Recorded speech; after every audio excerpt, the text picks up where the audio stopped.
I showed up at my parents' 30th anniversary dinner, they'd already eaten. I thought I knew what family meant. Until one night, at their own anniversary dinner, they handed me a $1,000 bill and called me their ATM. It was a moment that shattered everything I believed about loyalty and love, forcing me to confront a betrayal so deep it felt like a punch to the gut.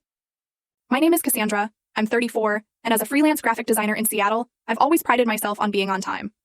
But that rainy evening, I was desperately late for my parents' 30th anniversary dinner. By the time I finally burst through the restaurant door, breathless and apologetic, my family was already finishing dessert. Laughing without me, I forced a smile, clutching the gift bag with the matching Apple Watches I'd splurged on. I had no idea just how much this night would change everything. From the outside, my family always looked picture perfect. My dad, Jack, was a bank manager, always impeccably dressed in suits that cost more than my monthly rent. My mom, Eleanor, an accountant meticulous about numbers and appearances. Then there was my older sister, Stephanie. She followed the golden path. Prestigious law school, partnership at a downtown firm by 35, a perfect marriage to a surgeon, and 2 photogenic kids in private school.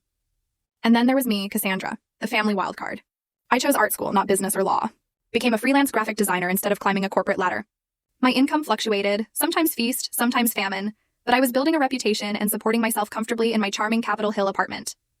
Family dinners growing up revolved around achievement and comparison. It was always Stephanie's straight A's, her debate victories, her scholarships. My B+ in math, a disappointed sigh, and the inevitable, why can't you be more like your sister?